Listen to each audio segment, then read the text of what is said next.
எல்லாருக்கும் வணக்கம். இன்றைக்கி சூப்பரான இன்ஸ்டண்ட்டாக டக்குன்னு ஒரே குக்கரில் ஈஸியாக ஒரு சாம்பார் சாதம் எப்படி செய்கிறதுன்னு பார்க்கலாம்.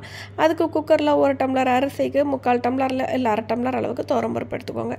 இதை நல்லா கழுவிட்டு இதை நீங்கள் கொஞ்சம் நேரம் ஊற வச்சுக்கிட்டு கூட நீங்கள் செய்யலாம். இல்லை அப்படின்னா கழுவிட்டு நீங்கள் சட்டுன்னு தண்ணி வடித்து விட்டுட்டு அதில் காய்கறி எல்லாம் சேர்த்துடலாம்.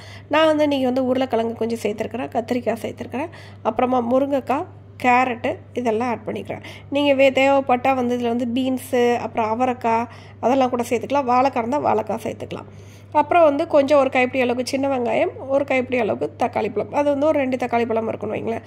அதையும் போட்டுட்டு என்கிட்ட துவரக்காய், துவரம்பருப்பு காய் சொல்லுவாங்களா, துவரக்காய் இருந்தது, அதையுமே நான் உரித்து இதில் ஆட் பண்ணிக்கிட்டேன். இதெல்லாம் டேஸ்ட் நல்லா கொடுக்கும். ஸோ அதனால் இதெல்லாம் ஆட் பண்ணிவிட்டு இதுக்கு தேவையான தண்ணி நம்ம சேர்த்துக்கலாம்.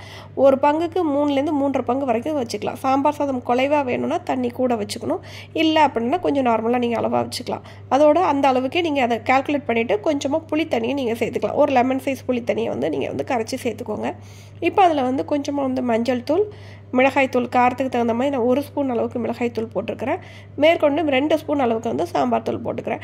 நம்ம இது எல்லாத்தையுமே ஒன்றாவே மிக்ஸ் பண்ணி ஒரே குக்கரில் வச்சு அப்படியே நீங்கள் தாளித்து மட்டும் ஊற்றிட்டு உடனே நீங்கள் சாப்பிட்ற மாதிரி தான் செஞ்சுருக்குறோம். இதில் தேவையான உப்பையும் சேர்த்து எல்லாத்தையுமே கிண்டி விட்ருங்க. இப்போ உப்பு காரம் எல்லாம் கரெக்டாக செக் பண்ணி பார்த்துக்கோங்க. புளிப்பு காரம் எல்லாம் எப்படி இருக்குங்கிறத பார்த்துட்டு குக்கரை மூடி வச்சுட்டு 3 விசில் வரைக்கும் நீங்கள் விட்டுருங்க. 3 விசில் அடித்ததுக்கப்புறமா இதுக்கு தாளிப்பு கொடுத்துடலாம். பேச்சுலர்ஸுக்கெல்லாம் ரொம்பவே யூஸ்ஃபுல்லான ஒரு ரெசிபின்னு தான் நான் சொல்லுவேன். டக்குன்னு ஒரு 10 நிமிஷத்தில் குக்கரை வச்சோமா சாப்பிட்டோமான்னு இருக்கலாம். ரொம்ப நேரம் உட்காந்து காய் நறுக்கி வேலை பார்த்து தாளித்து அதை கொதிக்க விட்டு அந்த வேலையெல்லாம் வேண்டாம். குக்கரில் ஏற்றுறோமா, விசில் விட்டோமா, சாப்பிட்டோமான்னு இருக்கலாம். இப்போ இதுக்கான தாளிப்பு மட்டும் கொடுத்துடலாம். ஒரு சின்ன தாளிப்பு கரண்டியில் நான் நெய் சேர்த்துக்கிறேன். நெய்யில் தாளித்தோம்னா ரொம்பவே வாசனையாக இருக்கும். இது சாம்பார் சாதம் அப்படிங்கிறதுனால நெய் நல்லா உருகினதுக்கப்புறமா கடுகு உளுந்து போட்டு வெடிக்க விட்டுக்கோங்க.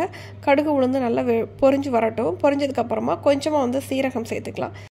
இப்போ சீரகமும் நல்லா வெடித்ததுக்கப்புறமா கொஞ்சமாக வெங்காயம், நான் ஒரு பாதி வெங்காயம் கட் பண்ணி அதில் ஆட் பண்ணிக்கிறேன். அதையும் சேர்த்துக்கோங்க.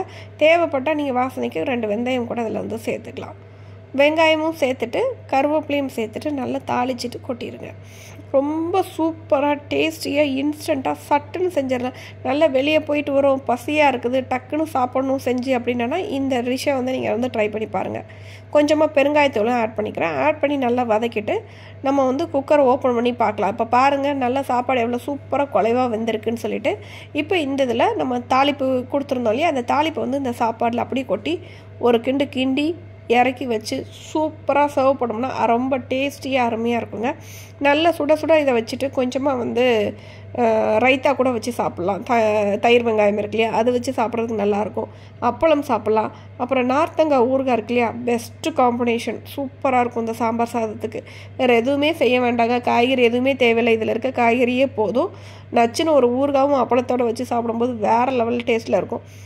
ரொம்பவே சீக்கிரமாக சுலபமாக சட்டுன்னு செஞ்சு சட்டுன்னு சாப்பிட்ணுன்னு நினைக்கிறவங்களுக்கு இந்த 1 பாட் சாம்பார் ரைஸ் ரொம்பவே ஹெல்ப்ஃபுல்லாக இருக்கும். ரொம்ப ஈஸியாக சீக்கிரமாக செஞ்சிடலாங்க.